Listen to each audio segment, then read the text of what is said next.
Биз деген бүгүн катталуучулар боюнча, тагыраак айтканда Инстаграмдагы подписчиктер тууралуу сүйлөшөбүз, кенен сүйлөшөбүз. Мисалы үчүн азыр өзүңөрдүн деле араңарда болсо керек сенин катталуучуларыңдын саны канча, сенин катталуучуларыңдын саны канча деген ошондой барбы силер? Көп катталуучуларга ээ болгуңар келип, башкалардын 100 миң деген катталуучуларына мындай жактырган учурларыңар болот да, менин дагы ушундай болсо деген туурабы?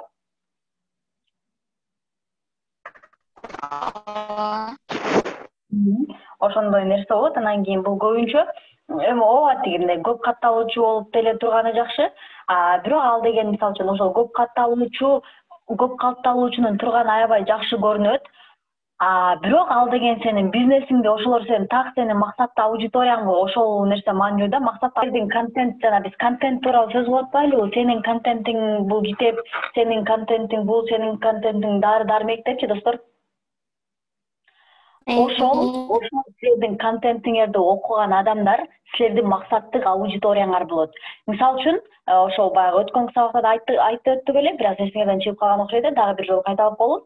Силердин максаттык аудиторияңар, силердин максаттык тобуңар, силерди ким окуйт, силер кимге керексиңер, силер кимге кызыксыңар, мына ошол силердин максаттык тобуңар болот. Мисалы үчүн, достор, жанагы тырмак саткан маникюр барбы, чулуулук салондору? Ошолордун максаттык аудиториясы 16 жаштагы кыздардан жогору, 40-45-50 жашка чейинки айымдарга болушу мүмкүн да. Мына ошолор сулуулук салондоруна көбүрөөк барып, ошол нерсеге ошол адамдар көбүрөөк сулуулукка басым жасашат, барып тырмактарын боешот, кирпик чапташат, ошол курактагылар. Ал эми 60-тан өткөндөр, 55-тен өткөндөр, алардан деле барып сулуулук салонуна барып алардын кызматын колдонгондор бар, бирок азыраак беркилерге салыштырмалуу, достор, ошондойбу? Ошондой. Ооба. Анан кийин ал деген сулуулук салонунун максаттык аудиториясына балдар, эркек балдар таптакыр кошулбайт. Себеп деген арал сулуулук салонуна башпайт. Алар деген азыр барбершоп деген чыгып калды. Ал жака барып чачтарын алдырышып, сакалдарын алдырышып, ушундай нерсе. Алардын максаттык аудиториясы мына ошолор. Барбершоптун максаттык аудиториясы балдар. Ал эми сулуулук салонуна кыздар болот. Сулуулук салонунун максаттык аудиториясы ошол кыздар, анан кыздардын айымдар, алардын ичинен да бөлүнөт, жаштарына карата бөлүнөт да.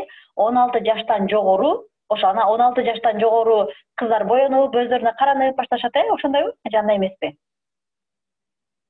Ошондойго?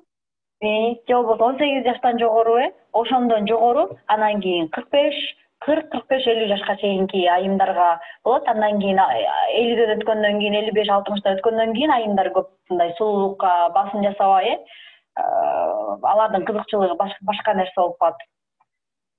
Андыктан да мына ушул максаттык аудитория деген мына ушул. Ал эми жана силер мотивация жөнүндө баракча ачып атасыңар, жаныбарлар дүйнөсү тууралуу баракча ачып атасыңар, китеп тууралуу баракча ачып атасыңар. Ошол силер тандашыңар, китепке кимдер кызыгат деп.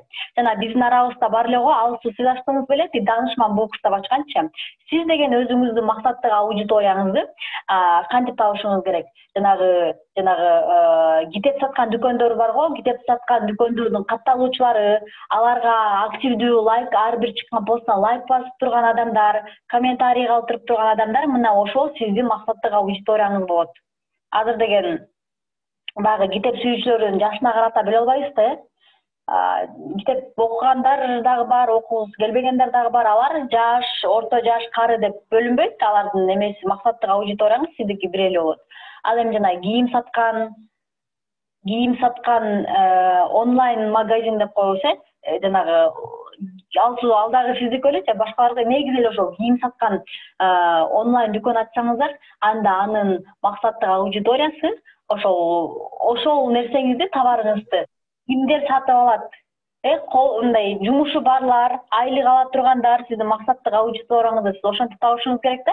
Андан кийин мисалы үчүн сиздин максаттык аудиторияңыз көпчүлүгү могу шаар жергесиндегилер болот. Эгерде сиз Бишкекте ошол аккаунтуңузду Бишкекте иштетип жатсаңыз, айыл жергесиндегилер сиздин мындай потенциалдык эле кардарларыңыз болбосо ал сиздин негизги кардарларыңыз болуп бере албайт. Себеп дегенде айыл жергесинде мисалы үчүн ай сайын эле эч ким кийим албайт, себеп дегенде алар деген эки жака көп барышпайт, ай сайын айлык алышпайт, азыраак эле бөлүк айлык албаса. Ошондуктан силер өзүңөрдүн максаттагы аудиторияңарды так аныктап алышыңар керек. Достор, ошол сыяктуу эгерде силердин катталуучуңар 100 000 деген, 200 000 деген катталуучу болсо, бул деген жакшы, бирок ал деген эгерде анын сапаты начар болсо, силердин максаттагы аудиторияңарга туура келбесе ал катталуучулар, силердин товарыңардын өтүүсүндө же кызматыңардын колдонуусунда мындай пайдасын тийгизбей калат. Мына бүгүн ошол тууралуу сөз кылабыз, достор. Мисалы үчүн ошол мен азыр эле айткандай, ошо көп катталуучусу бар аккаунттардын иши жакшы жүрөт, алардын товары жакшы сатылат деген бир түшүнүк бар. Силер дагы ошентип ойлойсуңарбы, андай эмеспи? Ошондой же. Ошондой деп ойлойсуңар. Алардын эмеси бизнеси жакшы жүрөт деген бир ой келет да, ушундай учурлар көп эле болот. Мисалы үчүн эгерде мисалы үчүн бизнес аккаунт деп коебуз, бизнес страница. Силер баардыгыңар бизнес страница кылып алдыңарбы? Аккаунтуңарды бизнес кылып алдыңарбы? Ооба. Жакшы. Ал жерде жок дейсизби? Ким айтып атат? Гүлга кыз айтып атасызбы? Форекс Кылдым. Кылдыңыз, жакшы кылдыңыз. Жакшы. Жакшы. Ошол жерде жана посмотреть эме деген бар. Охват деген жер бар. Билесиз, статистику дегенби, ошондой жер бар, Ошол жерден силерди канча адам көрүп атат? Канча адамга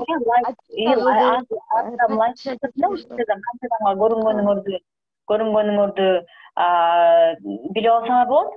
Анан кийин андан сырткары мисалы үчүн бүгүнкү күндө ошол эле көп катталуучусу бар аккаунт, же болбосо көп катталуучулар бул ийгиликтин ачкычы деген түшүнүк бир аз жоюлуп кеткен да, достор. Мисалы катталуучулар көп болсо эле, демек мунун иши сонун болуп бир дүрүкүрөп жакшы өнүгүп жатыптыр деген түшүнүктөн алыс болушубуз керек. Кээ бир аккаунттарда ошондой подписчиги көп болгону менен алардын охваты аз болуп калат, лайк аз болуп калат, комментарий аз болуп калат, алардын сатуусу аз болуп калат, алардын кызматын колдонгондордун саны аз болуп калат. Себеп дегенде жанагы сөзүбүздүн жогоруда айтып өткөндөй эле, алардын максаттагы аудиториясын туура табышкан эмес, достор. Түшүндүңөр, максаттагы аудитория деген ким? Силердин товарыңар кимге керек? Силер ошону билишиңер керек.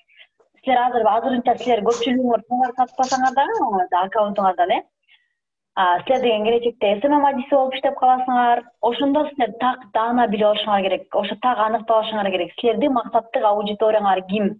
Силер кимге керексиңер? Мисалы үчүн жанагы жаш балдардын бут кийимини, жаш балдардын кийимин саткан дүкөн болсо, анын максаттык аудиториясы кимдер болот, достор? Апалар болот, жаш апалар, төрө үйүндө аткан апалар. Жаш апалар болот, тагыраак айтканда 20 жаштан 30-35 жашка чейинкилер, Боюнда бар аялдар. Ооба, боюнда бар аялдарды кошкондо ошо 18-20 жашта кала берели, 20 жаштан өйдө, 35 жашка чейинкилер.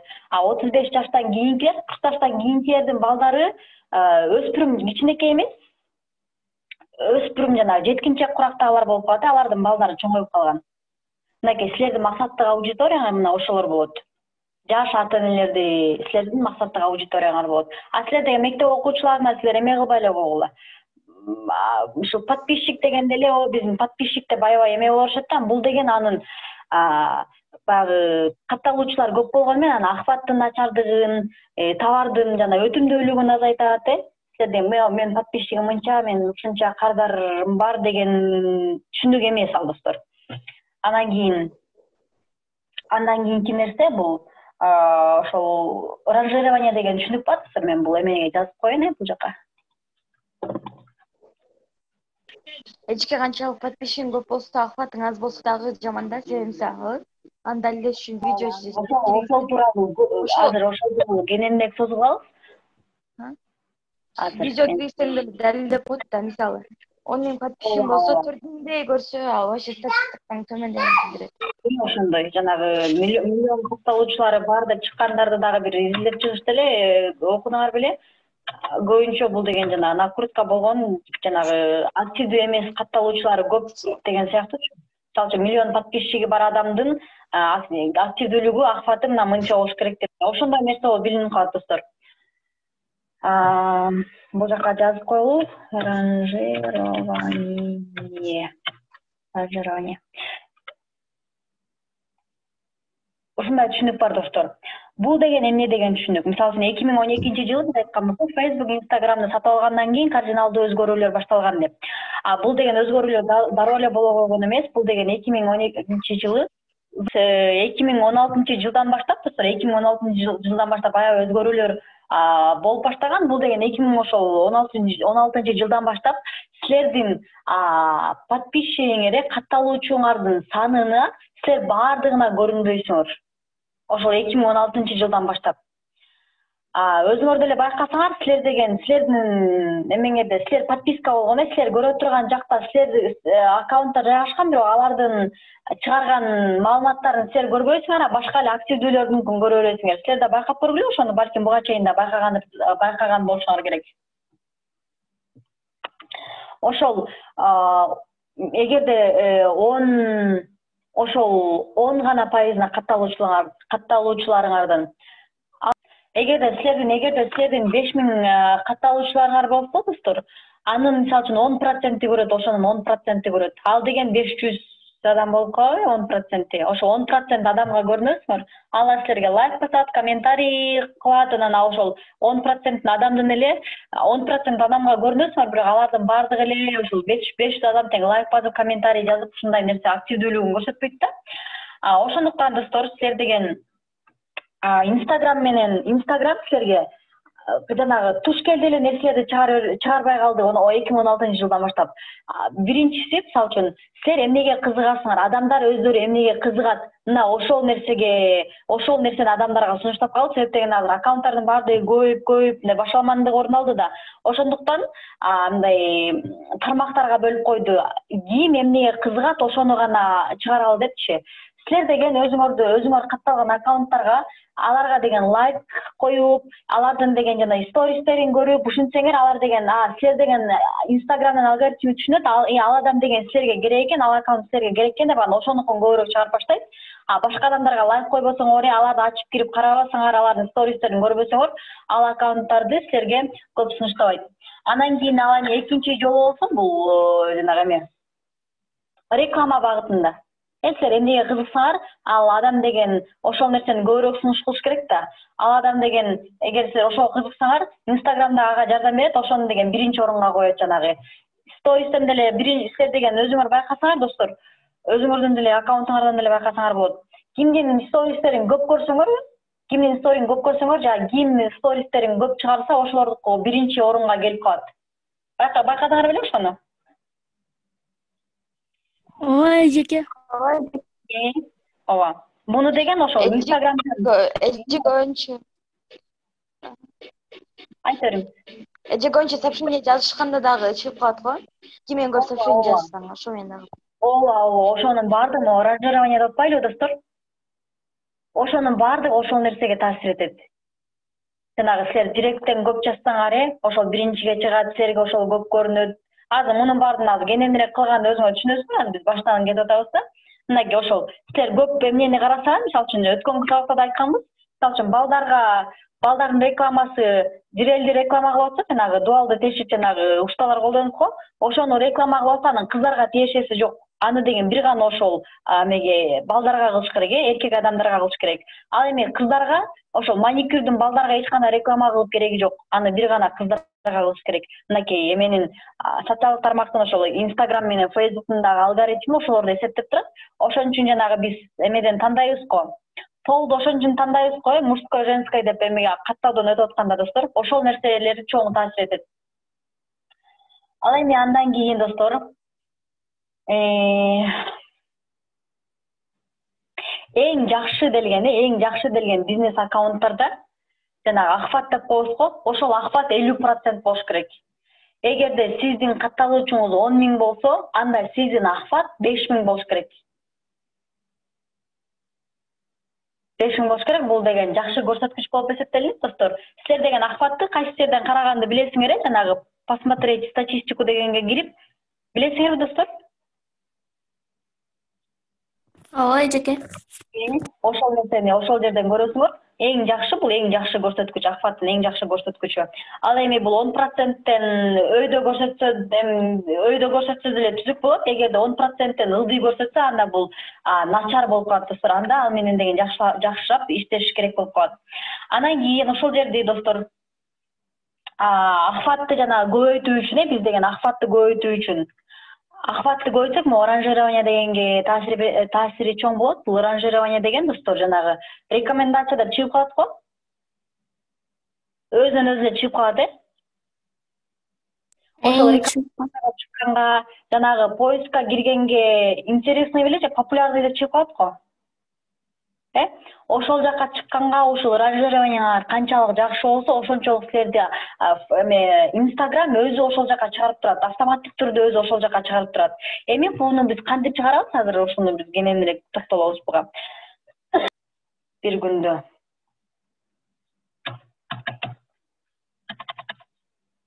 деп жазып коеюн. Бир күндө 1ден 3кө чейин пост киргизишибиз керек.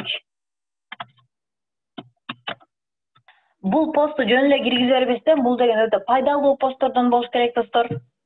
Жөн эле сүрөт киргизип, анан кийин мындай эле бир сөздөр жазып койбой, чындыгында адамдарга пайдалуу болуш керек. Адамдар ал деген текстти ачып караш үчүн силердин деген жанагы дизайныңар жакшы болуш керек. Адамды өзүнө тартып туруш керек, адамга жагымдуу болуш керек. Ошол адамдарга жагымдуу болгон өңдөрдү колдонушуңар керек. Коюу бир кызыл, кып-кызыл, анан сапсары өңдөрдү, андай өңдөрдү колдонсоңор, бул адамдын деген көзүн бат эле чарчап берет дагы, адамдар өтүп кетип калат да, мындай жөн эле көңүлдү бурдурат өзүнө. Бирок анын жагымдуулугу жок, мындай тереңинен карай келсең. Ошондуктан силер деген жагымдуу өңдөрдү колдонгула, жумшак өңдөрдү колдонгула, дизайныңар башалама эмес, туруктуу, жөнөкөй, жакшы болуш керек. Анан кийин силердин текстиңер дагы жакшы болуш керек достор. Ошондой 1ден 3 постко чейин жүктөшүңөр керек. Анан кийин эгерде силер 3төн көп, мисалы үчүн 5, 6, 20, 10 чакты пост жүктөй берсеңер дагы туура эмес достор. Бул нерсе адамдар деген силер кечке постторду жүктөй берсеңер, алар деген адамдар дагы тажап кетишет, адамдарды тажатып берет. Адамдар тажатып, анан кийин силердин баракчаңарды таштап чыгып кетиши мүмкүн. Ошондуктан өзүнүн ыгы менен колуңардан келсе бир күндө 1ден 3 постко чейин чыгаргыла. Ал пост дагы абдан маңыздуу, маанилүү болуш керек. Анан кийин силер билесиңерби, жанагы көп эле окуп калат болушуңар керек. Менин үнүм силерге жакшы болуп атабы достор? Ой, Жи. Жакшысын. Анан силер дагы өзүңөр окуп калат болушуңар керек. Бул посту сактап алыңыз деп сунуш кылышат, Подборка. Ооба. Тиги флажокту базып сактап алыңыз деп, көп окуйсуңар ошону. Мындан кийин да ошол нерсени эми билип калдыңар, мындан кийин да ошол нерселерге көп байкап баштайсыңар. Бул посту сактап алыңыз деп. Ошол жана сактай турган жерди баскан канчалык көп болсо дагы, оранжированиянын көтөрүлүшүндө ошончолук жакшы шарт түзөт достор. Андан кийин экинчи жазалы.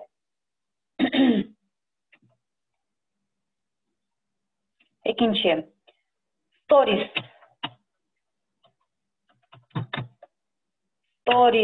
Бул деген stories деген достор 3төн 7ге чейин, 3төн 10го чейин деп коелучу. Минимум 3 болуш керек. Анан кийин эң максимум 10. Ошонун ортосунда кыласыңар достор. Силер деген өзүңөр канчалык активдүү болсоңор, мындай жакшы, мындай пайдалуу нерселерди жүктөп канчалык өзүңөр активдүү болсоңор, мындай активдүү дегенде ошол эле силер пост жүктөп, анан кийин история киргизип эле активдүүлүгүңөрдү ал менен көрсөтпөгүлө достор. Мен деген азыр силерге ылдыйынан да кылып баардыгын катар менен жасайм. Ошолордун баардыгы мындай тең салмактуу болуп, мындай бирде иштегенде гана силердин ранжированияңар көтөрүп, ошондо акыбатыңар жакшы болот. Storiesти 3төн 10го чейин деп белгиледик достор. 3төн 10ге чейин азыр. Андан кийин достор, андан кийинки орунда лайк, анан комментарийлер турат. Лайк жана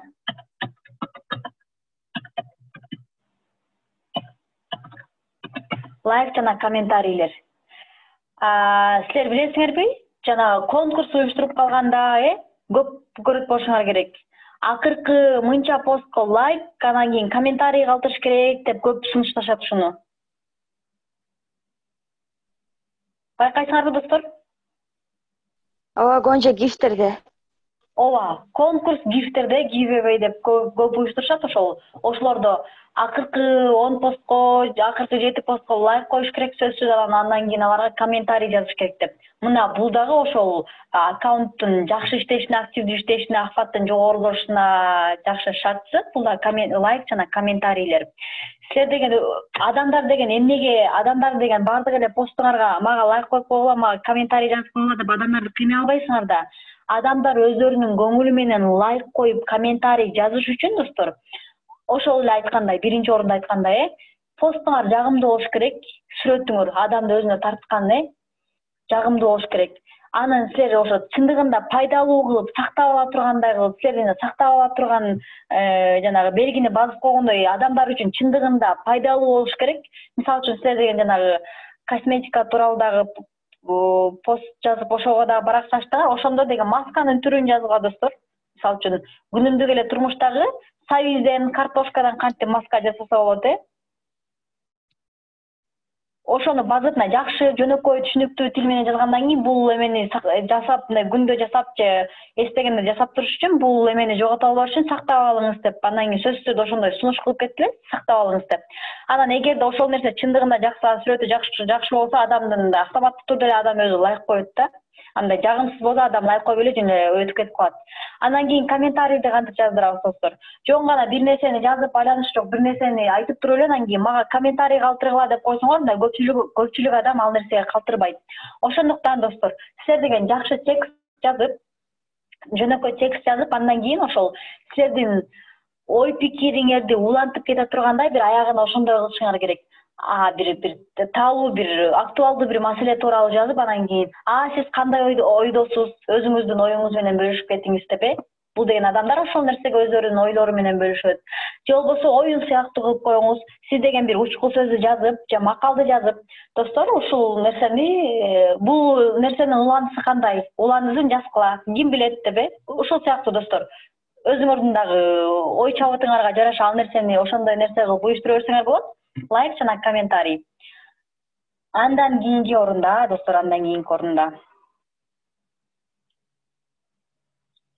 могул жерге да токтоло кетели, лайк анан комментарийге достор. Бул жөн гана лайк менен комментарий деген 3 күнүн ичинде, 4 күнүн ичиндеги топтолгон комментарий лайктар эмес достор. Силердин постуңар чыкканкы убакыттан кийин 30 мүнөт 1 сааттын аралыгындагы лайк комментарийлер маанилүү. Билесиңерби, жанагы кээ бирлер айтып калышат. Мен деген чыгарып койгом, анан кийин бат эле таркап кетти, андан кийин мен өчүрөм деп чыгарып койгом, анан кийин бат эле таркап кетти деп. Мисалы, түштө чыгарып койсо, кечинде баары жака таркап кетет. Ошол адамдар деген, ал деген чыгарар замат адамдарга жагып, лайк коюп, комментарий жазып, жанагы ага деген директке кат жазып, ушинтип аябай ошол жарым саат, 1 сааттын ичинде ал аккаунт менен аябай активдүүлүк көбөйүп кеткен. Аны деген Instagram, аны деген алгоритм байкап, аны өзү эле жанагы рекомендацияга чыгарып коет, же жанагы эмеге чыгарат, популярный деген жака чыгарат, ошентип адамдарга көбүрөөк жана таркап кетет. Анан кийин дагы бир нерсе бар, адамдар өздөрүнө бөлүшүп, анан кийин аны тег кылып берип коюшат,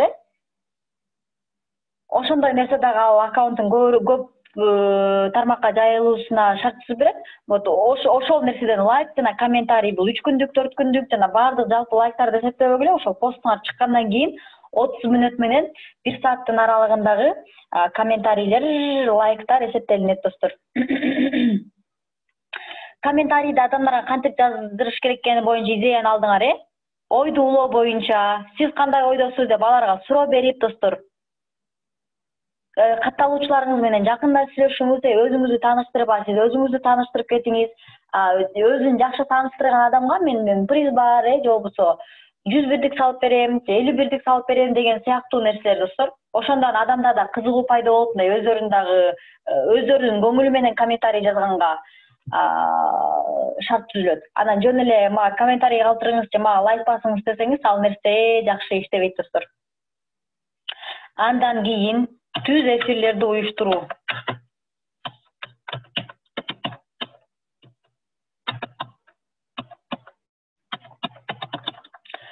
Бул дагы катталуучулар бул учурда кирет, бул учурда силерди карайт, жанагы бул түз эфир деген бул Инстаграмдын өзүнүн функциясы да. Силер деген ал Инстаграмдын болгон функцияларын колдонуп жатсаңар, Инстаграм деген чынында алгоритм эсептейт да. Бул деген биздин баардык функцияларыбызды колдонуп жатат. Демек бул деген активдүү колдонулат деген таризде дагы силерди катталуучуларга сунуштайт. Силердин акыбатыңардын жакшырышына алып келет. Түз эфирлерди уюштуруу. Бул түз эфирлериңерди адамдар көбүрөөк көрүш үчүн, көбүрөөк санда көрүш үчүн, аларга комментарийлер көп жазылышы үчүн, чындыгында силердин түз эфириңер пайдалуу болуш керек, достор. Мисалы үчүн, чет өлкөдө окуп келүү үчүн кандай программалар, жолго чет өлкөдө окуп келүүгө өзүнүн кеңештери менен бөлүшөт деген силерге деген кызыктуубу? Ушундай темадагы түз эфирлер. Ооба, эжеке. Ушундай адамдарды кызыктыра турган болуш керек. Же болбосо англис тилин бат үйрөнүү үчүн өзүнүн кеңештери менен бөлүшөт. Англис тилин үйрөнө албай жүрсөң, анда биздин түз эфирге кошулуп, бүгүнкү өтүүчү түз эфирге кошулуп, кеңештерден угуңуз десе, ошол нерсе адамдарга кызыктуу, адамдарга керектүү нерсе. Анан кийин комментарийлерди жазып, суроолорун берип, ушундай нерсе кылат. Бул дагы жакшы шарт түзөт, достор. Силердин түз эфириң акыбатыңардын көбөйүшүнө жана өзүңөрдүн подписчигиңердин кармап турууга, аларды көбүрөөк көңүл бурдурууга. Мисалы үчүн ошол эле айталы, жанагы китеп боюнча силер ошол китеп окуунун пайдалары тууралуу сүйлөшөбүз, же болбосо бир алдыңарга бир китепти коюп койгула, бир жумада бир китеп. Ушуну окуп чыгып, баягы эмеде талкуулайбыз деп. Түз эфирде талкуулайбыз. Анан кийин түз эфирде силерге суроолор берилет. Анан кийин ким ошол барды көбүрөөк суроого ким туура жооп берсе, аларга приз берилет деп чакан белектерди кылгыла, китеп ойноткула, достор. Бул бардыгы силердин колуңарда. Андан кийин мисалы үчүн кийим сатуучу кээ бирөөңөр дагы араңарда кийим сатуу боюнча нерсе кылып атасыңар. Ал нерсе мисалы үчүн түз эфирде кантип стилдүү кийиниш керек деген сыяктуу, же болбосо модалар тууралуу сүйлөшөбүз деген бир адамдар кандай кирип көрүп комментарий калтырыш үчүн адамдарга чындыгында пайдалуу болуш керек ал түз эфириңер, достор. Анан жөн гана түз эфирге чыгып, анан өзүңөрдү көрсөтүп, же бир гүлдөрдү көрсөтүп, анан кийин жөн эле ушинтип тура бербегиле да.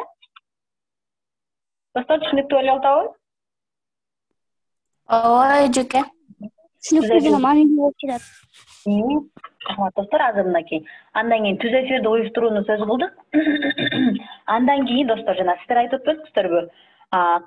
Ким менен жазышып койсоң дагы ошонун эмеси көбүрөөк чыгып калат депчи. Директ дагы маанилүү. Ошол кат алмашуу дагы маанилүү.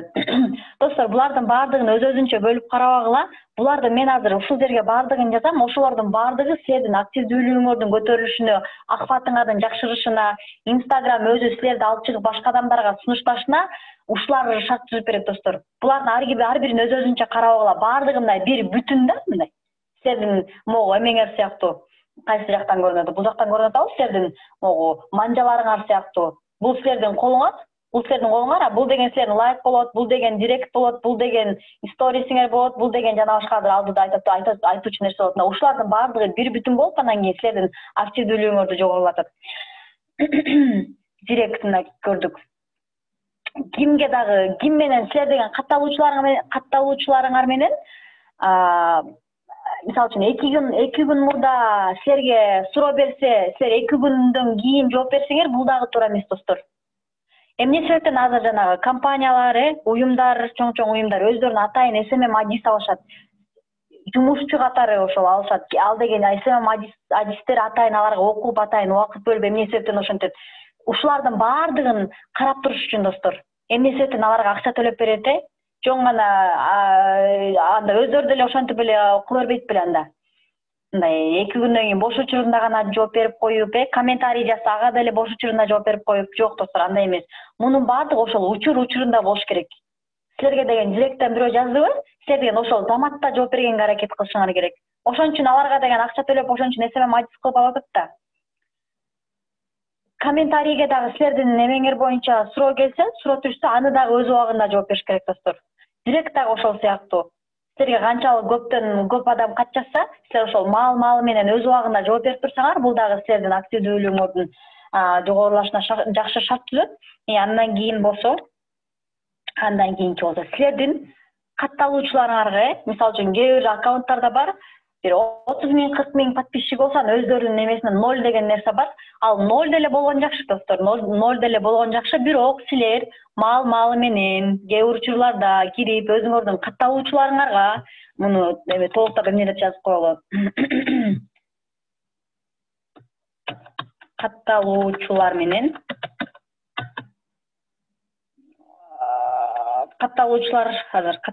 менен байланышта болуу, жакшы мамиледе болуу. Эмеге азыр мен силерге түшүндүрөм, достор.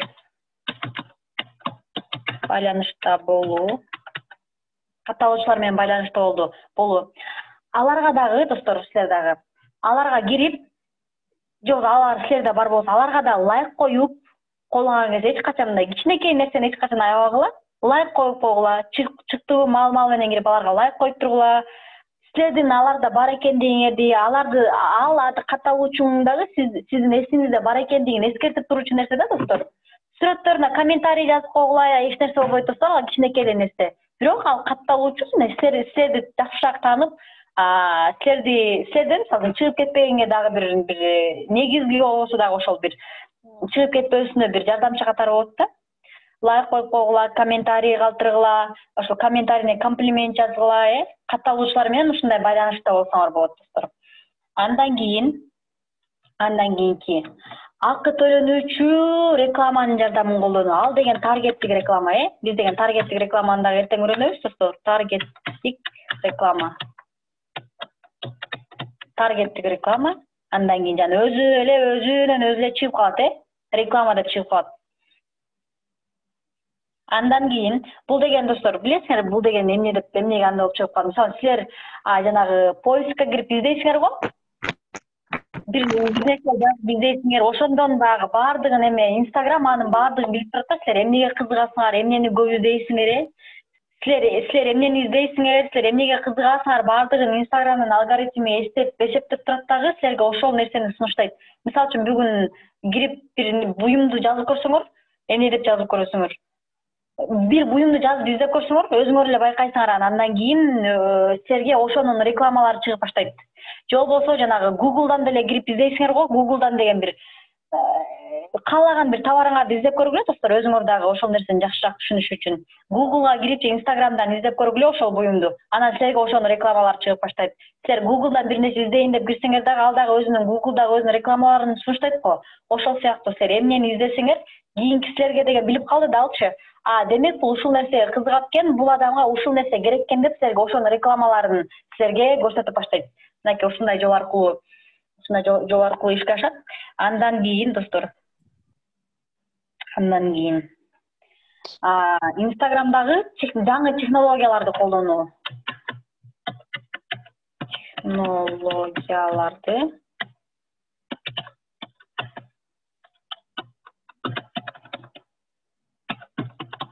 Жаңы технологияларды колдонуу. Жаңы технология деген кандай? Азыр деген технология күндөн күнгө өнүгүп, ар түрдүү нерселер чыгып атат, Мисалы ошол эле сыяктуу мурда деген жанагы гиф бар го, мындай эме кыймылдап тура турган сүрөт, Ошондой кандай жаңы технология чыкса, ошонун баардыгын өзүңөрдүн баракчаңарда колдонуп көргүлө. 3D форматтагы сүрөттөр чыкса, ошол нерсени колдонуп көргүлө. Шыгып катталуучуларыңарга ал нерсени сунушташыңар керек. Ошол нерселерди жана Instagram'дагы чыккан нерселерди жанагы мага дагы бир окуучу жөнөттү. Ошол Instagram'дагы жана стористеги элементтердин жардамы менен эле бир сонун кылып жанагы сториске киргизе турган картинкаларды, видеолорду даярдаптыр. Ошондой жанагы Instagram'дын өзүнөн эле чыгарып сунуштап аткан технологияларын колдонсоңор дагы ал Instagram'дагы түшүнөт, алгоритми түшүнөт. Бул деген бизди активдүү колдонуп атат, биз деген баардык функцияларыбызды аткарып ушундай нерсе кылып атат. Демек бул активдүү жакшы иштеп атат деп, анан ал дагы башка катталуучуларга сунуштаганга жакшы шарт түзөт, достор. Андан кийин, достор, силердин немеңерди жанагы чоң жана сапаттуу аккаунттар менен кызматташышыңар керек. Азыр бул жакка жазайын мен. Чоң жана сапаттуу аккаунттар менен айсезим эми кирдим, мына эми кошуп атам. Аккаунттар менен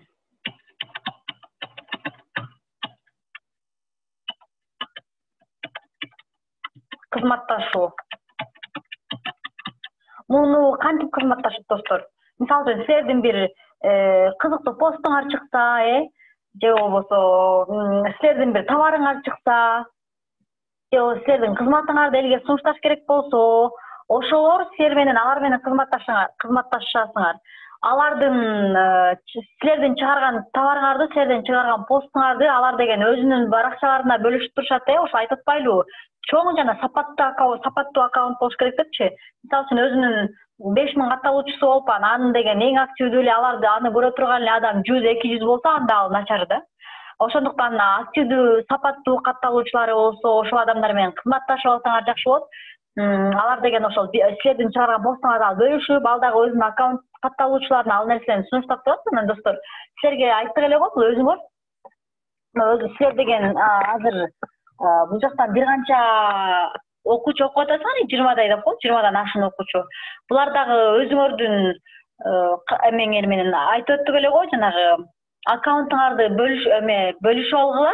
Силер деген жанагы бири-бириңердин аккаунтуңарды алышып, бири-бириңерге кошулгула.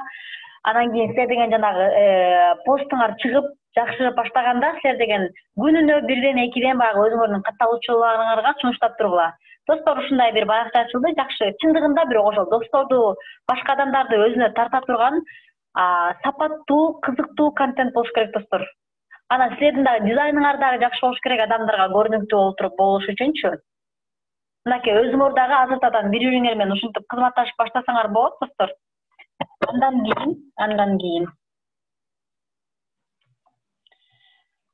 кийин жанагы сөздүн башында айтып өткөндөй эле посту сактап алуу үчүн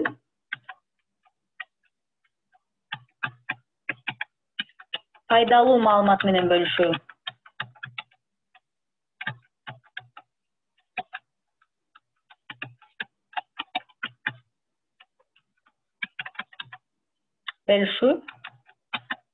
Анан ал өзүңөрдүн эмеңерге, өзүңөрдүн катталуучуларыңарга посту сактап алыңыз деп эскертип коюңуз, достор.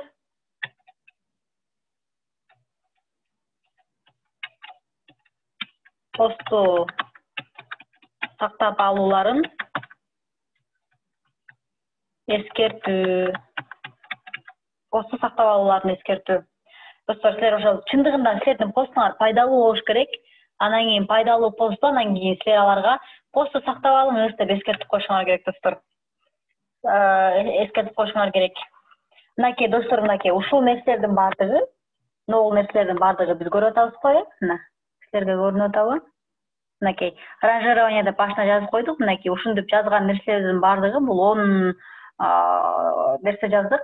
Ушул нерсенин баардыгы силердин акыбатыңардын жакшырышына, силердин катталуучуларыңар менен байма-бай тыгыз байланышта болушуңарга, аларга көбүрөөк көңүл буруп турушуңарга, негизи силер активдүү болуп акыбатыңардын жакшы иштешине мына ушул нерселер шарт түзөт.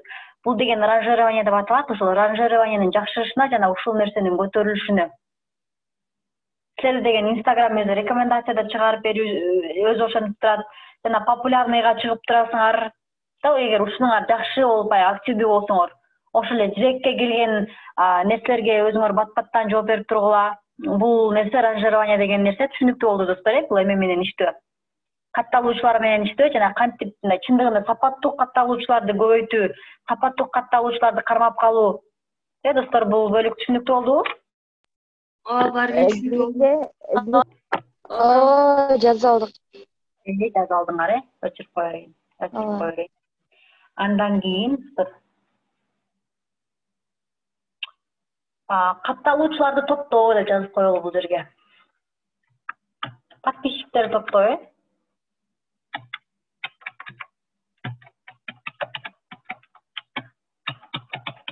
катталуучуларды топтоо. Силердин канча катталуучуңар бар, достор? Жеке менге азыр 125 ошондой. Андан мурун 2000 болчу эле, алардын баардыгын удалить салдым да. Неге?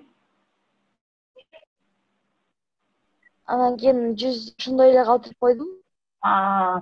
Макул. Эми кийин өзү көрө берсин деп. Ооба. Катталуучулар топтоо достор. Бул нерсени топтогондо баягы ар кандай эмелер бар. Кээ бирлер бар, атайын кызматтарды сунушташат, силердин накрутка кылып беребиз. Лайк катталуучуларыңа топтоп беребиз, анан мындай кылабыз, тигиндей кылабыз деп колуңардан келсе алардын кызматтарынан колдонбой эле койгула. Катталуучулар топтоонун ар түрдүү ыкмалары бар достор. Алардын эң эски ыкмаларынын бири бул mass following деп коет. Бул деген жанагы силер деген неме кылганда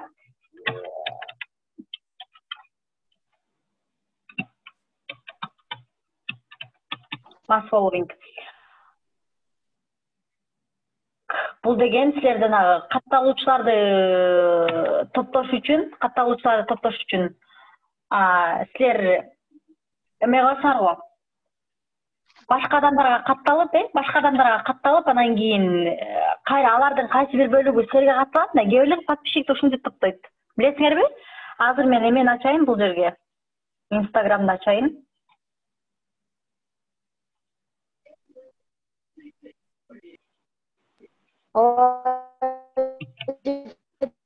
Мисалы, белгилүү бир адамдын подписчигине кирип, подписка таштап чыксаң, так кайра келет да.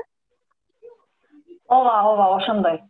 Көрсөтө берейин достор. Мынакей бул жерде подписчиков деген жери турбайбы?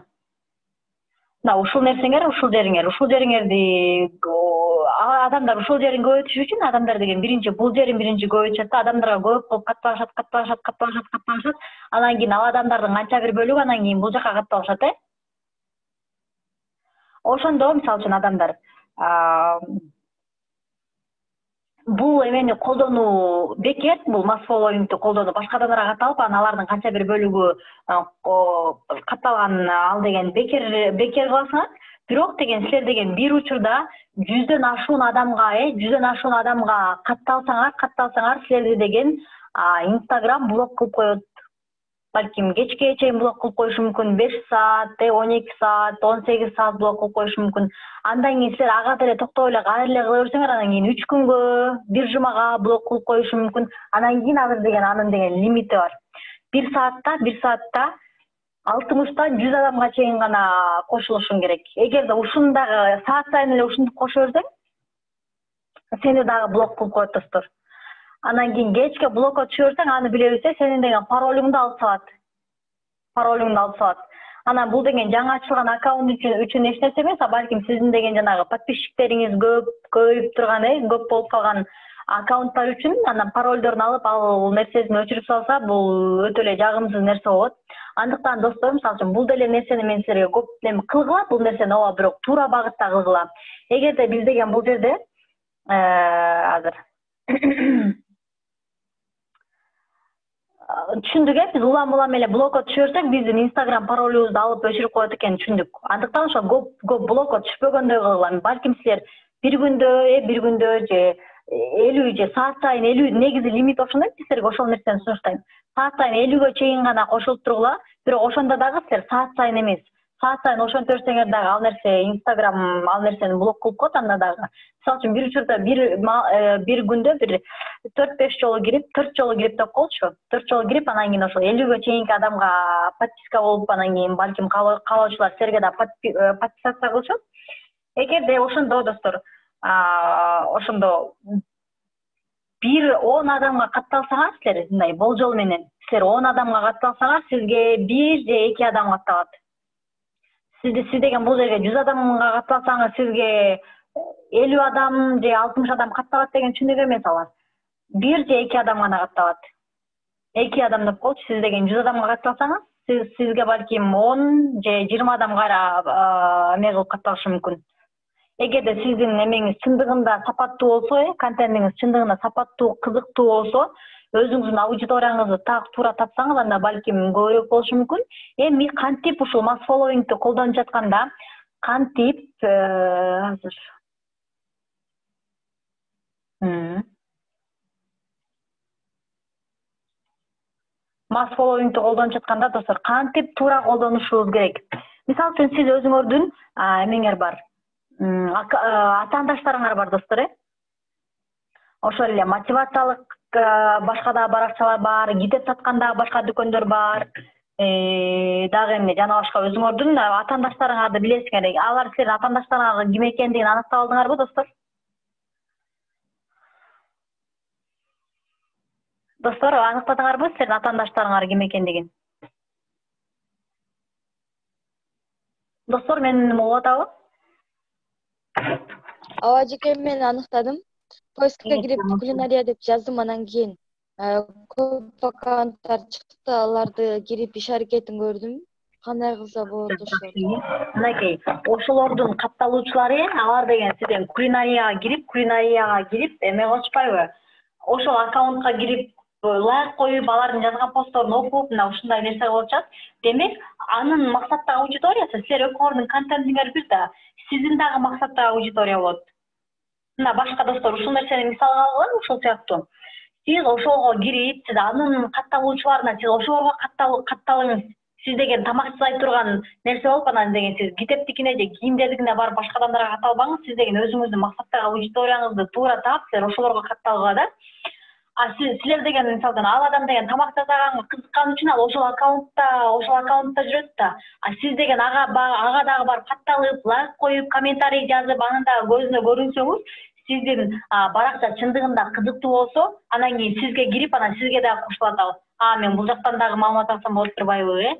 Бул жактан дагы башка салаттын түрлөрүн үйрөнсөм болот турбайбы деген сыяктуу сизге дагы ошондой болуп катталат. Мынакей кантип туура адамга катталганды билдик достор, Силер дагы өзүңөрдүн башка биздин деген башка дагы өздөрүнүн контентин аңсаган дагы достор бар. Силер өзүңөрдүн дагы башка ошол атаандаштарыңарга кирип, ошолорго гана катталгыла достор. Ушул эгерде ушул мас фолловинг менен катталуучу топтойм дей турган болсоңор, анын дагы лимитин билдик, бир күндө 3-4 жолу кирип, анан кийин 50ге чейин 50 адамга. Ооба. 50ге чейин негизи Инстаграмдын чыгарган статистикасы боюнча ошол 60 адам деп турат, 1 сааттачы. Бирок андай кылып деле саат сайын кирип 60 адамга кыла берсеңер, анда деле балким бир эмелер болуп калат. Ошондуктан 50 адамга чейин. Саат сайын кыла берсеңер да силерди блок кылып коюшу мүмкүн достор.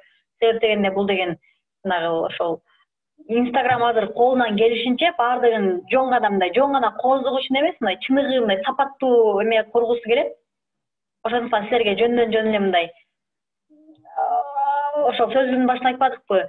Бул эмеде силерге катталуучуларыңардын баардыгына көрүнбөйсүңөр. Ошол кимге кызыктуу болсоңор гана ошолорго көрүнөсүңөр депчи. Ошондуктан жана силердин катталуучуларыңардын 10-30% гана көрүнгөнүңөр ошол да. Инстаграм баардыгын эле монтип көрсөтө бербейт. Эгерде ал адамга катталсаңар дагы, ал адамга кирип, лайк коюп, окуп, сүрөттөрүн көрүп, историяларын көрүп турсаңар, анда ошол нерсени силерге көбүрөөк сунуштап баштайт. Мынакей. Ошондуктан атаандаштарга гана катталабыз. Эгерде ушундай атаандаштардын катталуучуларына, эгерде ошол мас фолловинг менен катталуучу топтойбуз дей турган болсок достор. Андан соң, мисалы үчүн силер деген сулуулук салону боюнча кыла турган болсоңор, кээ бир адамдарда жана сулуулук мода боюнча, да кылгандар бар. Алардын максаттагы аудиториясы бир гана ошол сулуулук салондору, жана кыздарга байлы жана кыздардын кийимин саткан дүкөндөр, ошолорго катталсаңар болот. Алар деген ошо кыздарга байланыштуу да. Спа салондор бар, кыздарга арналган. Ошолорго катталсаңар болот достор. Бул нерсе болду, мен башка демонстрация кылып бул жакка өтө берейин.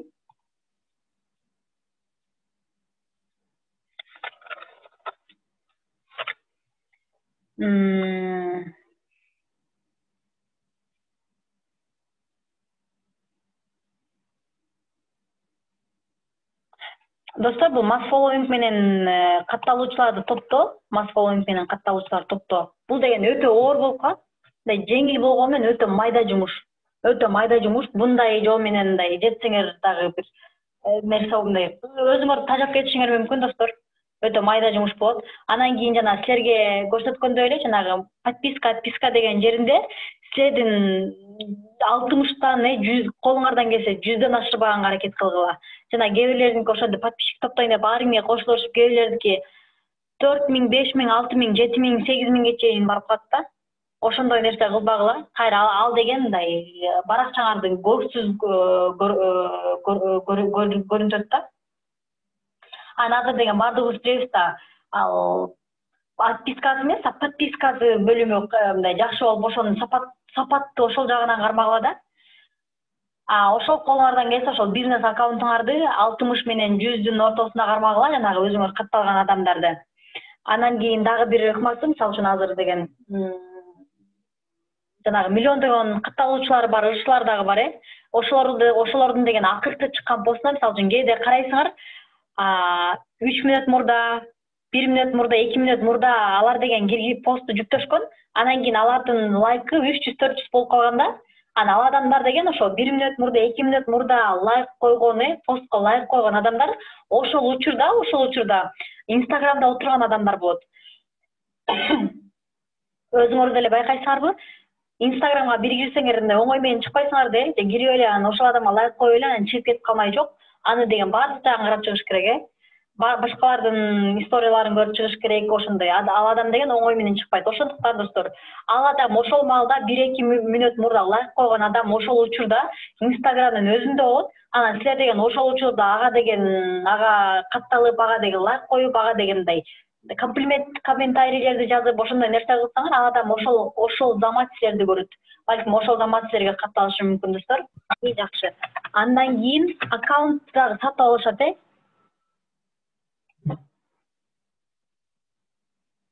аккаунт сатып алышат, кээ бирлер аккаунт сатышат. Вот ошол аккаунтту сатып алууда эмнелерге көңүл бурушубуз керек достор? Аккаунт сатып алууда эмнелерге көңүл бурушубуз керек? Биз деген ранжированияны үйрөндүк, биз кандай болгондо гана биздин акпат жакшырып, кандай болгондо гана биздин активдүүлүгүбүз көтөрүлүп, өзүбүздүн кардарларды, максаттагы аудиториябызды туура таап, алар менен туура иштешип алат экендигибизди үйрөндүк. Эми силер аккаунт сатып алганда силер кардарларды эмес, силер кардарларды өзүңөрдүн максаттагы аудиторияңарды эмес, силер деген жон гана мындай кооз көрүнүүчү цифраларды сатып аласыңар да, эгерде аккаунт сатып алабыз деп ойлосоңорчу. Силер өзүңөр максаттагы аудиторияңарды сатып албайсыңар. Силер ошол жаңы дагы бир жолу айталайын, мындай кооз көрүнгөн цифраларды эле сатып аласыңар. Силер бул аккаунт сатып алганда силердин ишиңер дароо жүрүшүп кетпейт, силердин кардарларыңар дароо силердин товарыңарды сатып алып же силер сунуштаган кызматтан колдонушпайт. Андыктан мунун дагы бир эмелери бар, минус тараптары дагы бар. Андан кийин достор, силер өзүңөрдүн эмеңерди кылышыңар керек да. Бул аккаунт сатып алаарда көңүл бура турган нерсе, ошол аккаунтка кирип, жанагы ошол аккаунттан чыккан акыркы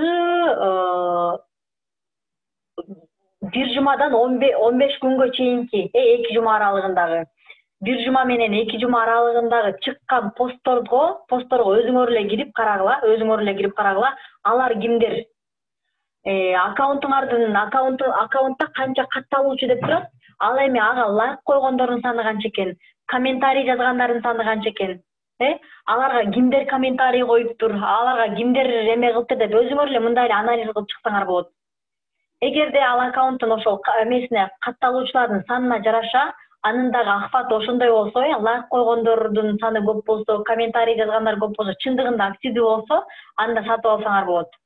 Анан силер киргенден ошо лайк койгондо кимдер көбүрөөк лайк коюптур, аны дагы бир аз убакыт бөлүп карап койсоңор жакшы, силердин максаттагы аудиторияңарга туура келеби, ал аккаунт мурда эмне жөнүндө чыгарчу экен деген сыяктуу. Ошол нерсеге көңүл бурушуңар керек достор, аккаунт сатып алаарда. Анан кийин бул аккаунт сатып алгандан кийин бул ошол эменин кардарларды сатып алдым деген түшүнүктөн алыс болуш керек достор.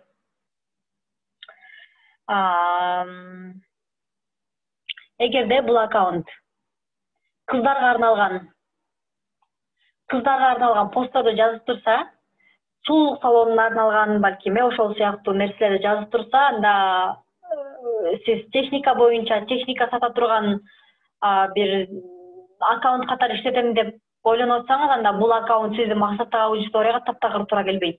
Техника боюнча, машина запчастары боюнча балким ошол нерсе менен бир гана эркек адамдар алектенет, ошолор гана ошол нерсеге кызыгышат.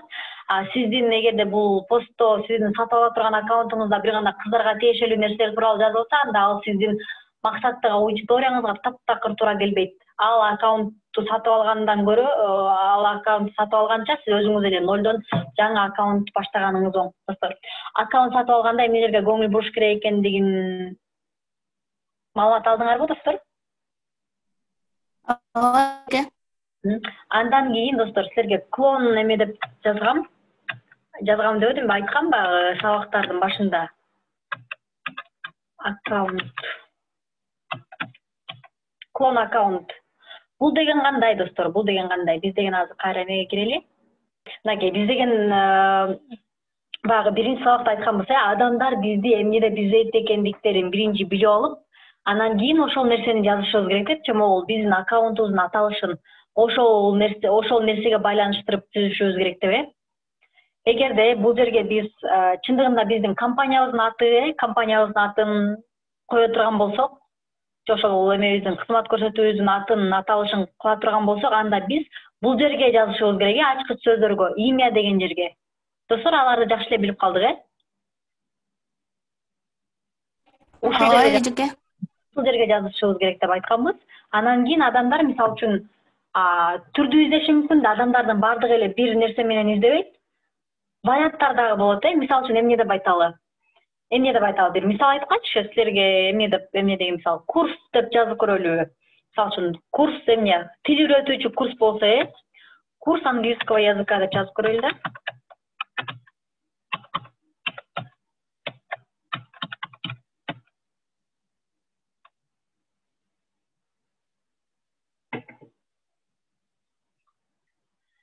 Английского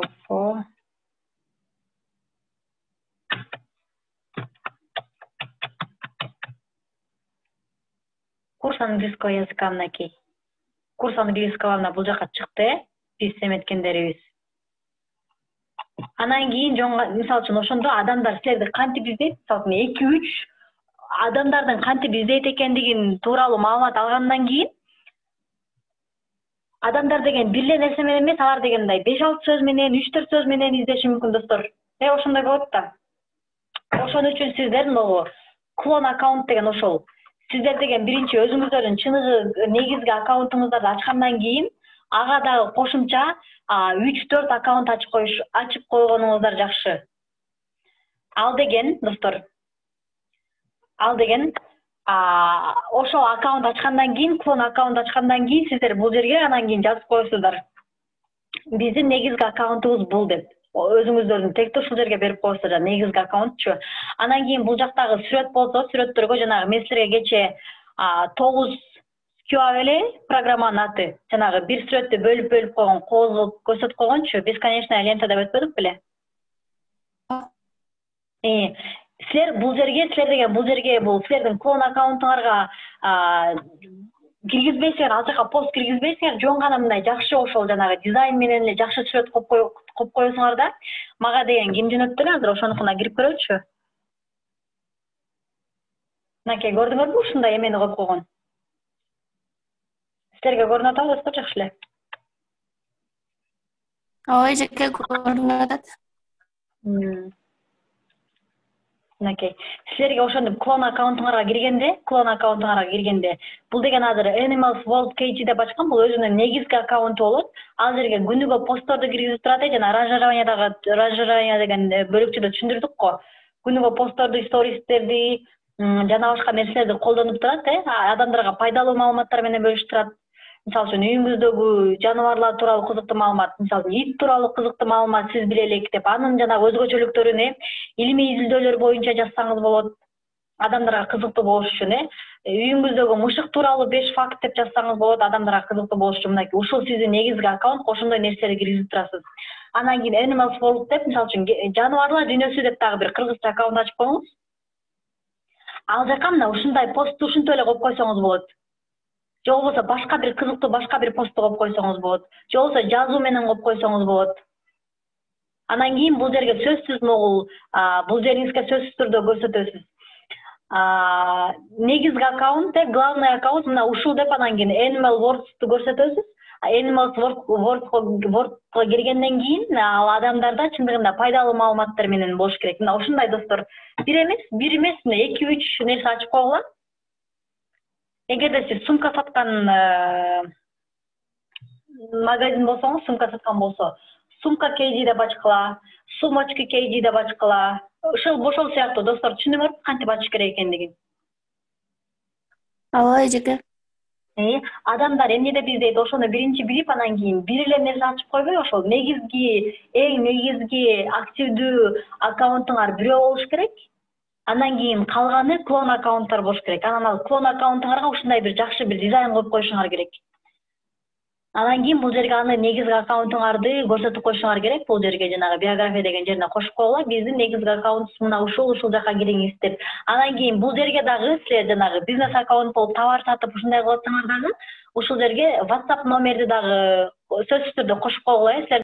Эми достор, андан кийин жанагы конкурстарды Instagramда конкурс уюштуруу достор. Конкурс уюштуруу жана жеңүүчүлөрдү кантип аныктайбыз? Мына ошол сыяктуу. Ошол нерсени айтып берейин. Конкурсту силер кантип уюштурасыңар жана ал эми жеңүүчүлөрдү кайсы программанын негизинде аныктайсыңар?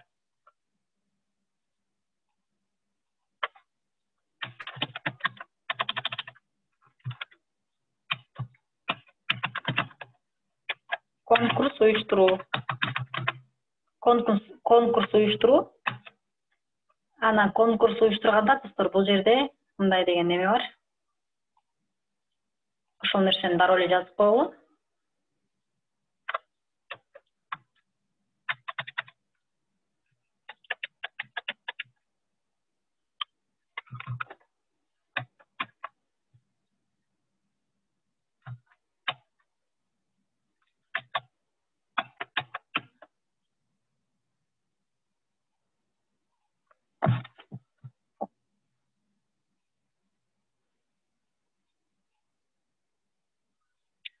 Лизанер деген турат, көрдүңөрбү? Ошол нерсени азыр.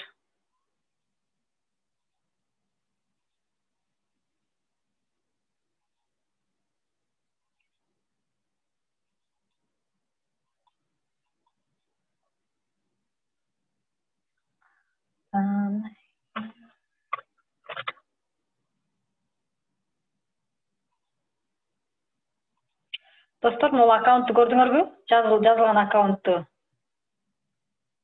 Лиза on air жазылып турат. Силер конкурсту азыр эмеден ушул менен аныктаганды кантип аныкташ керек экендигин силерге көрсөтөм.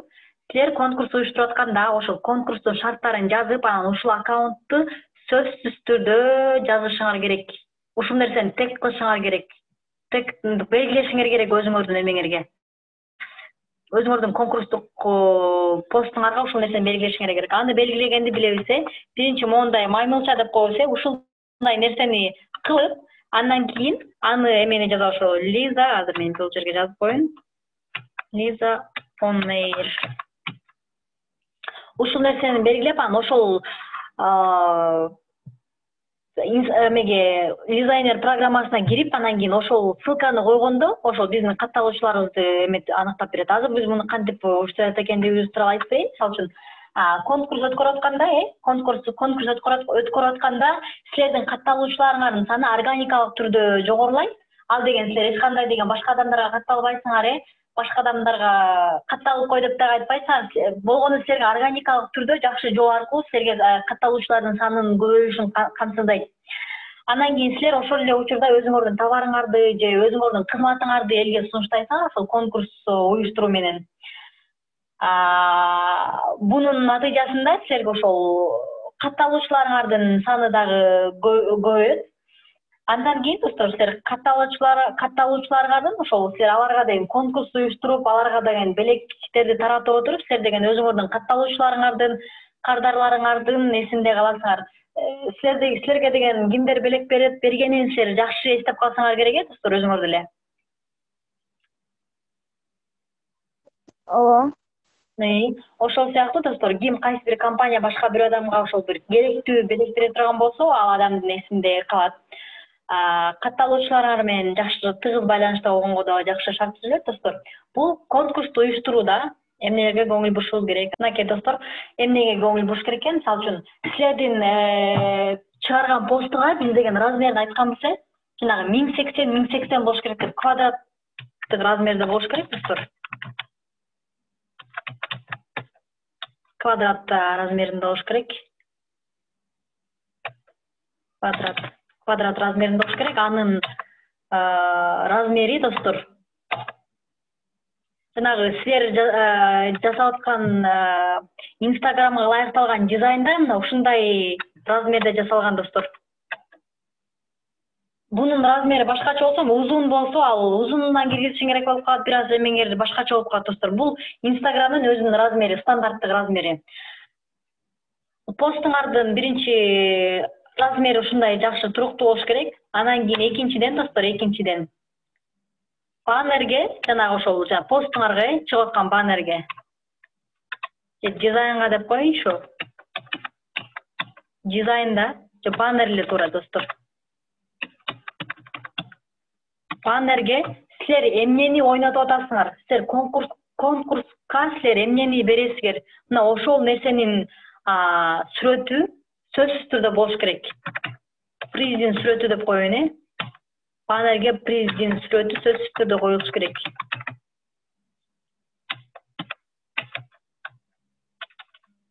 Сүрөтү болуш керек. Сөзсүз түрдө болуш керек достор. Баннердин сүрөтү сөзсүз түрдө болуш керек. Андан сырткары достор, биз деген текст жазабыз го, текст жазабыз. Ошол баннерге текст жазганда ал текст ошол баннердин, ошол могу 1080 деген квадраттын ичиндеги баннердин текст 20%-тен ашпаш керек достор. Ошол тексттин 20 гана пайызын элеш керек. 20 гана пайызын элеш керек. Бул жерден эмени каттан берейин. Пайызын элеш керек. Ал силер дизайныңардын баннериңердин жартысын эле текст кылып койбошуңар керек. Текст дагы өзүнүн ыгы менен колдонушубуз керек достор. Жана силер мага дизайныңарды жасап, булам жасаган дизайныңарды жөнөтүп турсаңар жакшы болмок. Силерге өткөндө эле айткам, мен бул курста мен силер мененмин деп, силер мага болгон эмнени жазып атасыңар баардыгын сунуштап мага көрсөтө бергиле. Мен силерге баардык жагын карап, ал нерсени оңдоп, туура кылып, ал нерсени жакшыртканга болгон аракетимде кылам достор. Текстинде жана шрифттерди дагы туура колдонушубуз керек достор. Жанагы тойго чакыруучу шрифт менен жазып койбошубуз керек. Ал деген жакшы көрүнөт, бирок ал деген бул конкурстун эмес, шрифт эмес. Ал шрифттер даана окулуш керек, ал жанагы көлөмү бири-бири менен жанагы айкалыш керек достор, ошол шрифттер. Силер ошол постуңарда жазып аткан эле шрифттерди муну мындай кыл деп айтып турсам эле, силер ошол туура жазып отуруп эле, өзүңөр эле туура жазып калмасыз. Ошол сыяктуу текст бул ошол баннердин 20%-тен ашыгын элебеш керек, 20 гана процентин элеш керек достор. Анан кийин сөзсүз түрдө ал ойнотулуп жаткан приздин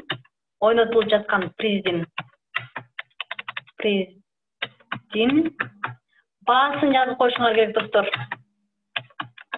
Баасын жазып коюшуңар керек. Бул деген катталуучуларыңар, ошол конкурска катышып аткан адамдар, ал конкурстун баалуулугун билиш керек. Мисалы үчүн силер күзгү саткан бир дүкөн болсо, анан силер деген бир 10 000 сомдук күзгүнү ойнотуп атасыңар, 5 000 сомдук күзгүнү ойнотуп атсаңар деле, ал деген жакшы да, үйүңөргө жакшы буюм болуп калат да. Кымбат баалуу бир буюм ойнотсоңор, ал адамдарга дагы ал нерсеге мындай олуттуу көз караш менен карап башташат. Ушул нерсени ойнотуп аткан турбайбы, балким бул мага дагы буйруп калаттыр деп ошол конкурска катышат. Анан ал чындыгында ал нерсе баалуулугун билишиңер керек да. Ошол приздин баасын жазып коюу, бул катталуучуларыңарга силердин ошол приздин баасын билиш үчүн баалуу болуш керек ал нерсеге. Мындай баалуу болгондо эле акчасы эле көп эмес, мындай баалуу дегенге түшүндүңөр да. Мындай олуттуу көз караш, олуттуу мамиле кыла турган мындай болуш керек. ошондой нерсе болуш керек. Андан кийинки достор, андан кийинки текст жазабыз. Адамдын көңүлүн буруш үчүн эмне деп баштайбыз? Балким конкурс деп башташыбыз мүмкүн, Же болбосо достор, же болбосо мен силерге бул жака жазбай эле мындай эле айтып берейин. Же болбосо мынтип баштасак болот. Биз өзүбүздүн сүйүктүү катталуучуларыбызга белек беребиз. Же болбосо белек таркатабыз деген сыяктуу. Эмне деген белек болду экен деп ошол адам баракчада катталган адамдардын кызыгуусу жаралат да, бул өздөрүнүн катталуучуларына эмне деген белектерди беришет болду экен деп, Мына ушинтип баштасаңар болот. Биз өзүбүздүн сүйүктүү катталуучуларыбызга белек берүүнү баштадык деп. Анан кийин силер деген шарттарын жазасыңар. Ал деген кандай болот шарттары? Биринчи шарт, ал шарттары мындай аябай мындай жөнөкөй болуш керек да достор.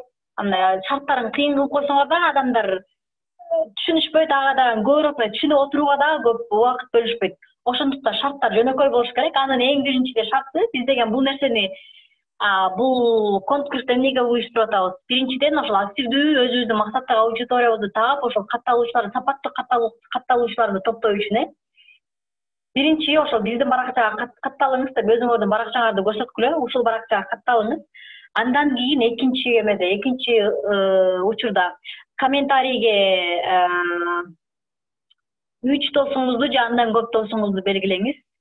Ал эми төртүнчүсү бул ушул биздин эмебизди, биздин ушул баннерибизди өзүңүздүн лентага история менен сториске өзүнчө, лентага өзүнчө бөлүшкүлө деп сунушташыңар керек достор.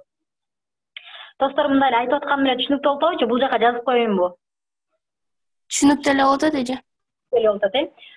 Сөзсүз түрдө силер сториске дагы өзүнчө жүктөгүлө деп айтышыңар керек. Аны деген сториске жүктөгөндө силерди белгилеп көрсөтүш керек.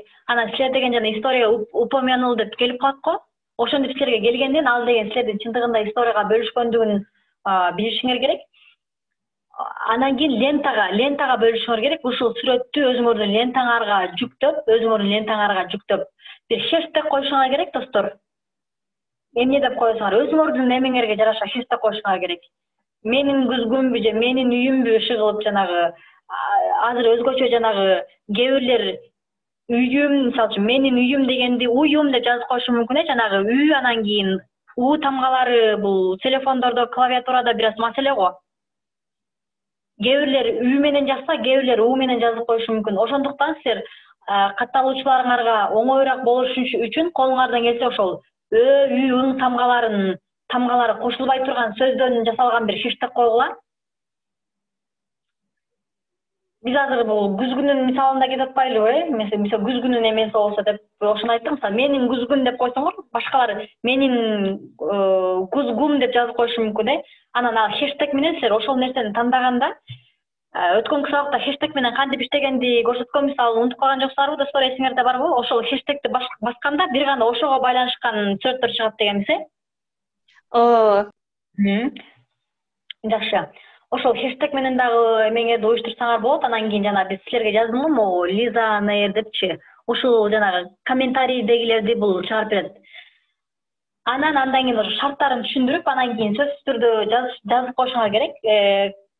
Комментарий жеңүүчүлөр комментарий аркылуу аныкталат, же болбосо хэштег аркылуу аныкталат деп достор, экөөнү кантип аныктай тургандыгын көрсөтүп берем.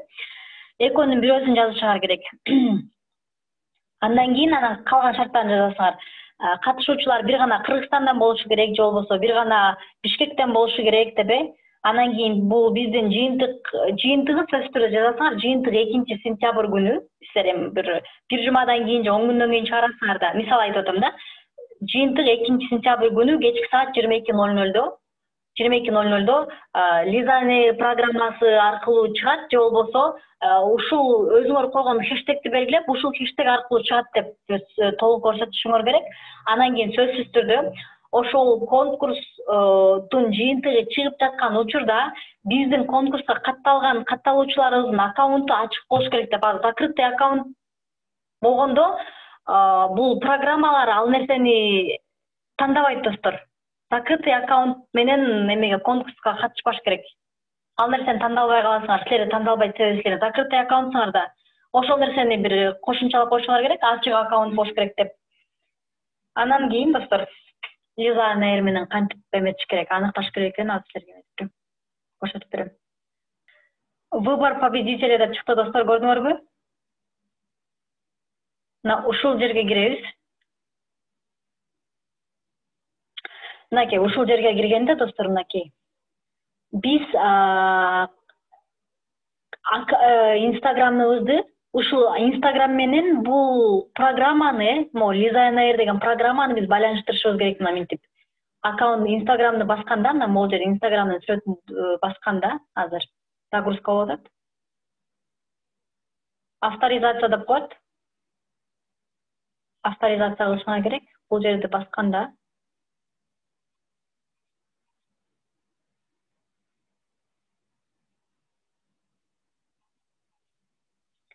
достор, эми бул авторизация болупту, достор, өзү.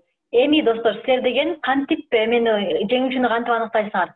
Силер деген өзүңөрдүн баракчаңарга киресиңер, мынакей азыр болуп атат. Азыр макул ушундай кыла берейин. Мына авторизация болду.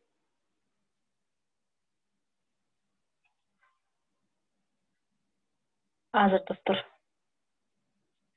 мынакей бул жерге силер кайсы нерсе менен авторизация болсоңор, ошол өзүңөрдүн аккаунтуңар чыгып калат бул жерге. Бул жерди баскандан кийин, достор, силердин ошол акыркы чыгарган публикацияңар чыгат бул жерге. Көрүп атасыңарбы? Акыркы чыгарган публикацияңар чыгат. Анан силер бул публикацияңарга силер сөзсүз түрдө, жана айтып өттүм го, публикацияңарга сөзсүз түрдө Лиза Найр деген хэштегти кошо жазгыла деп. Кайра бул жака кирип азыр кошуп көрөйүнчү.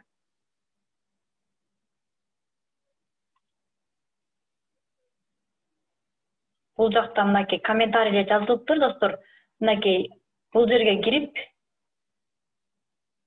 эмес редактировать эмес. Мына, достор, көрүп атасыңар, мына ушул жерге силер конкурстун шарттарын түшүндүрөсүңөр да мындай кылып, жана ошол жерге жанагы көрсөттүм го, жанагы Лиза Найр деген программаны силер белгилешиңер керек. Адамдарды белгилегенди билесиңер да, аккаунтуңарга кошуп. Достор, билебизби? Билебизби? Ошол сыяктуу кылып, могул программаны белгилейсиңер.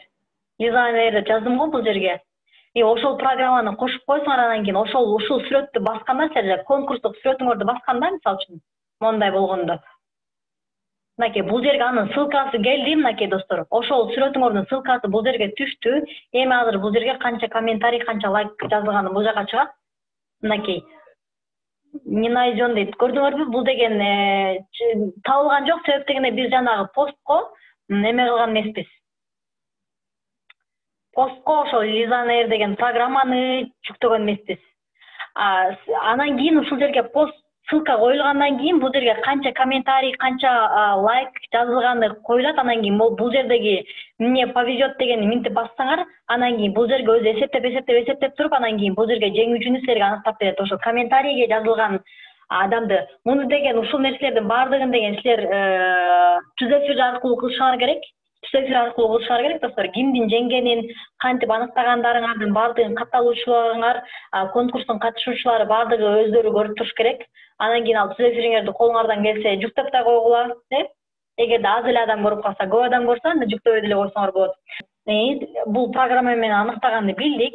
Эми, достор, хэштег боюнча силерге эмне деп айтайын?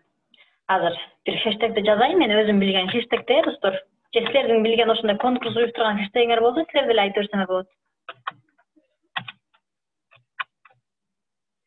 Хэштегти сөзсүз түрдө жазабыз. Силер деген ошол, эгерде хэштег менен аныктай турган болсоңор, силер сөзсүз түрдө жазып коюшуңар керек шарттарына.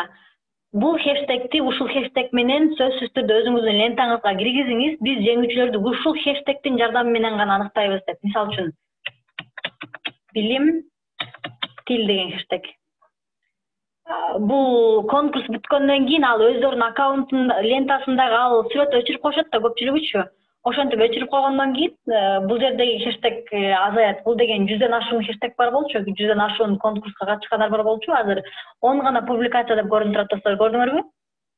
Мынакей, ушуга кирели, мисалы үчүн мындай болгондо, Мынакей бул жака хештег менен киргизгендер бар. Силер деген ушул хештегдин баардыгын санап чыгасыңар, 60 болушу мүмкүн, 70 болушу мүмкүн, 80 болушу мүмкүн, канчалык болсо дагы. Анан силер ал адамдарга айтасыңар, мына могу кара менен жазылгандар. Анан силер адамдарга айтасыңар, силер эми мага бул жерде 70 адам катышыптыр.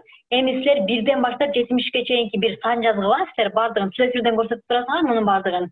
Ошондой сан жазгыла. Анан мен деген ошол санды эсептеп туруп, анан кийин ошол жеңүүчүнү тандайбыз деп. Ал ошол силер тандап алган жеңүүчү ал шарттардын баардыгын аткарыш керек деп айтасыңар достор. Анан алар деген бир сан жазат. Мисалы үчүн 35, 40 деген сандар жазышы мүмкүн. Анан макул силер 40 деген санга токтолуп турган болсоңор өзүңөр дагы. Анан кийин могу 1ден баштап 40ка чейин санап чыгасыңар. 40-чы хештегти анан кийин эгерде бул хештег бул деген 70, ошондоп эсептелет. Мисалы үчүн бул 1, анан кийин бул 70-чи хештег болду. Силерден 40 деген могуга келип такалышыңар мүмкүн. Муну басканда мынакей Эльзада 0004 деген биздин жеңүүчүбүз тандалды. Эми мунун шартты туура аткаргандыгын текшерели деп анан кийин кайра ушуга киришиңер керек. Ошол адамга кирип, анан кийин жанагы мынча адамга каттал, бизге катталыптыр, бул эмени бизди историяга бөлүшүптүр, биздин хештег менен өзүнүн лентасына чыгарыптыр, анан дагы башка шарттарыңарды койсоңор, аны дагы текшересиңер.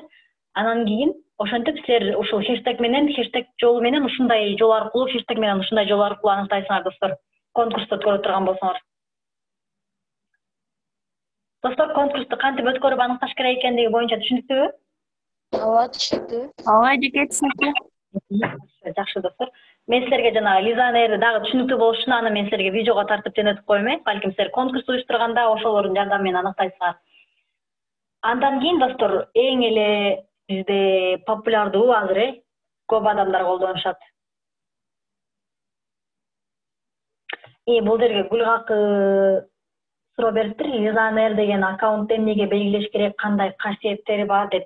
Ал силер ошол Лизанер деген программа менен эгерде силер комментарий жазгандардын арасынан силер жеңүүчүнү аныктай турган болсоңор, мисалы үчүн мынтип айтасыңар да, силер ушул посттун алдына канчалык көп адамды белгилесиңер, канчалык көп досторуңарды белгилесиңер, ошончолук мындай жеңишке жетүүгө жакшы мүмкүнчүлүк түзөт деп жазышыңар мүмкүн. Жеңишке ошончолук жакындайсыңар деп. Анан ал адамдар өздөрүнүн досторун комментарийге белгилеп башташат.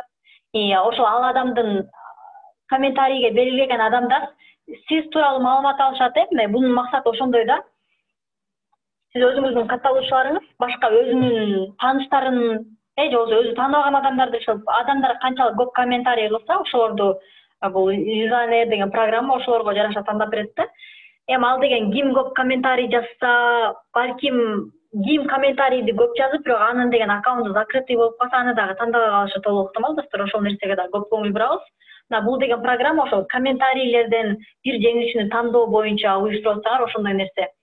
Ушул программаны жазасыңар. Анан кийин сөзсүз түрдө ошол конкурстун аягында ошол Лизанер деген программанын жардамы менен жеңүүчүнү аныктай турган болсоңор, муну сөзсүз түрдө белгилешиңер керек. Себеп дегенде жанагы биз программага салып киргиздик го, ссылканы ушул жерге коесуңар, анан кийин мне повезет дегенди бассаңар, силерге жеңүүчүнү тандап берет депчи. Ошол жерде баскандан кийин ал эми бул программа чыгарбай коет, силер деген бизди белгилеген эмессиңер, биз силерди чыгарып бере албайбыз депчи. Ошондуктан ушул программаны белгилөө ошон үчүн маанилүү. Гүлгакы сурооңузга жооп алдыңыз болуш керек, Ооба. WhatsApp'тан деле ушундай сурооңор пайда болсо, WhatsApp'тагы группага да жазып коелу, достор, ошондо деле жооп берем. Андан кийин достор, биз эми giveaway тууралуу маалымат берели достор. Giveaway, гифтер бар го, гифке катышат го.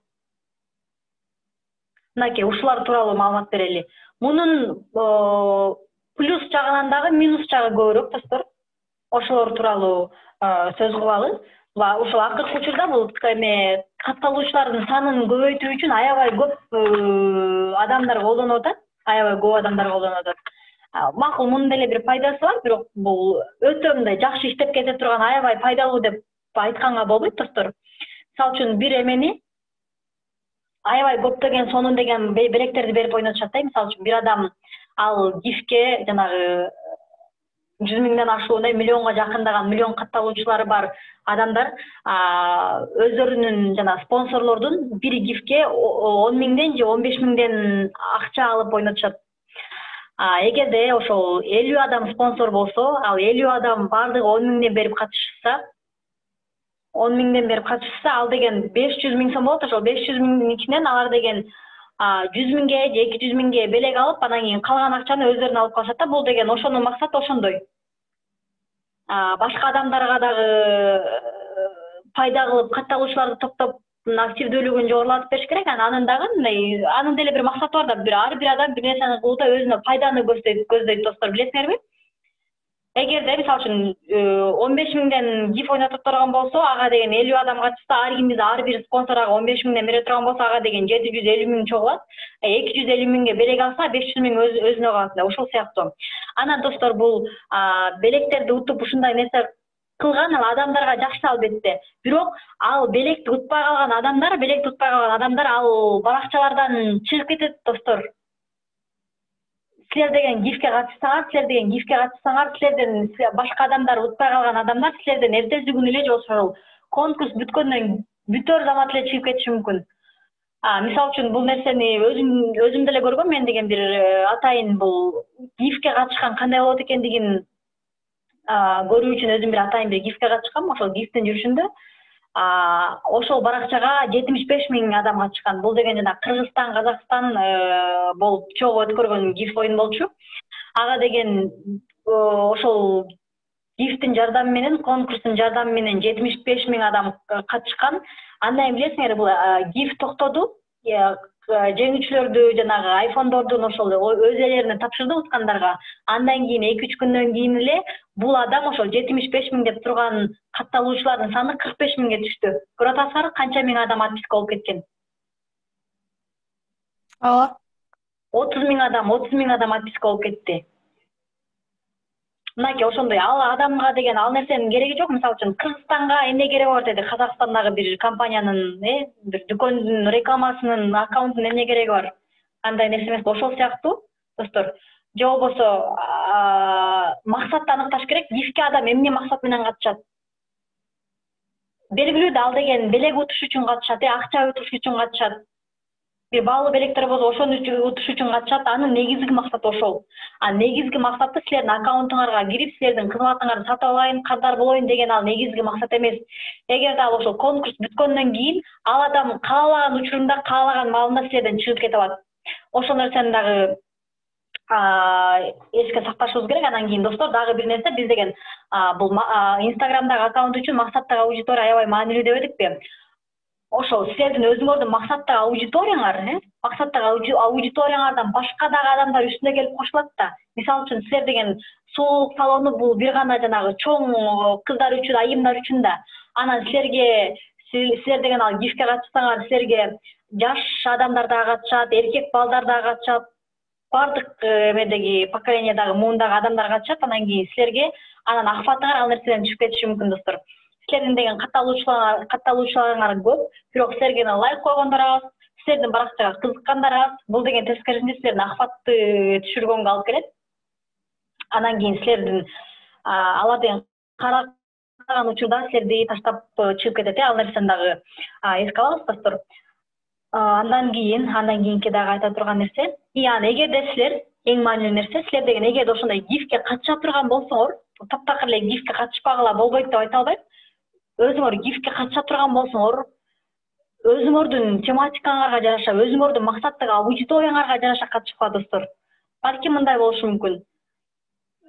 Бул гиф бир гана кыздарга арналат деген бир тематикада болушу мүмкүн. Максаттагы аудитория.